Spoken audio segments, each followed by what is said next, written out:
এবং কথাবার্তা বলতে পারি না,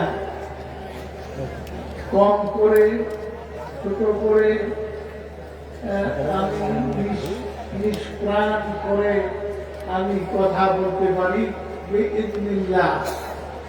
সুতরাং আপনারা আপনাদের কাছে আমাদের দোয়া হলো এই দরবারের যে পাগাম, সেই পাগাম হলো সমস্ত মানুষ যারা মুসলমান তারা ইসলামের মধ্যে প্রবেশ করবেন, তারা ইসলামের জন্য তাদের জান প্রাণ সব কিছুই কোরবান করবেন। এটা আপনারা কি একমত আছেন? আলহামদুলিল্লাহ।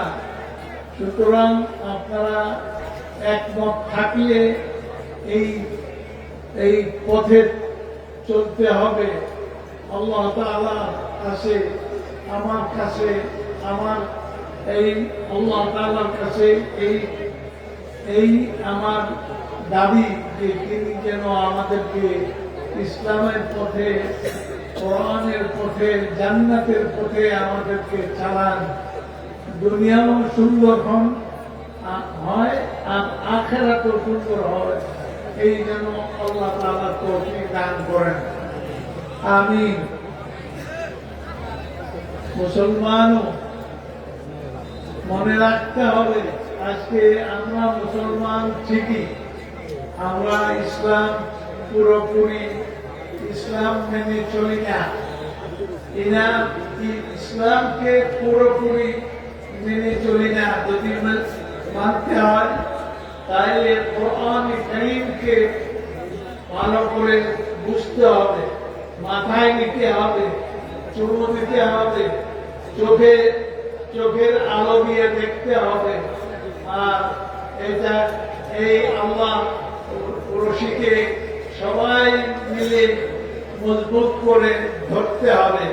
আল্লাহ তাআলা যেন আমাদেরকে তৌফিক দান করেন। আমিন। ভাইসব, আজকে মুসলমানদের এই দুরবস্থার কারণ আজকে ইন্ডিয়াতে বলেন কিংবা আমাদের দেশেই বলেন আর বিভিন্ন অঞ্চলে মুসলমানদের আজকে দুরবস্থা। কোরআন থেকে আমরা বিচ্ছিন্ন হয়ে গেছি। সুতরাং নতুন করে আবার কোরআনের দিকে আসতে হবে, কোরআন পড়তে হবে, কোরআন বুঝতে হবে, বুঝাতে হবে। জনগণকে সামনে নিয়ে কোরআনকে ব্যাখ্যা করতে হবে, যাতে করে এই কোরআন মোতাবেক সবাই সমাজ সুন্দর করে চলে। আল্লাহ তাআলা আমাদের সন্তানাদি, আমাদের ভাই ব্রাদার, আমাদের আত্মীয় স্বজন সবাইকে যেন কোরআন পন্থী করেন। আল্লাহ তাআলা এই তৌফিক দান করেন। আমিন। ভাইসব, আমি আজকে বেশি কথা বলতে পারবো না, আমি খুব ক্লান্ত। তো যাই হোক, আপনাদের এই উপস্থিতি, আপনাদের এই যে প্রতি বছর আপনারা আসেন, এই উপস্থিতি, এইটা আমাদের কাছে আনন্দের বিষয়। আলহামদুলিল্লাহ, কোরআনের কেন্দ্রে আপনারা আগমন করেন। সুতরাং কোরআন পন্থী হবেন, কোরআনকে ধরবেন, কোরআনকে পড়বেন এবং বাচ্চাদেরকে, আমাদের ছেলেপেলেদেরকে, আমাদের মেয়েদেরকে সব কোরআন পড়তে হবে, পড়াতে হবে। আল্লাহ তাআলা যেন আমাদের তৌফিক দান করেন। আমিন। আমি আজকে বেশি কথা বলতে পারবো না, আমি শ্রান্ত।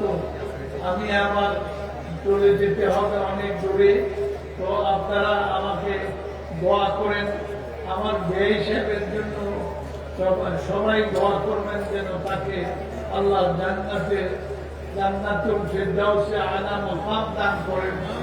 আমাদের তো সবাই জান্নাত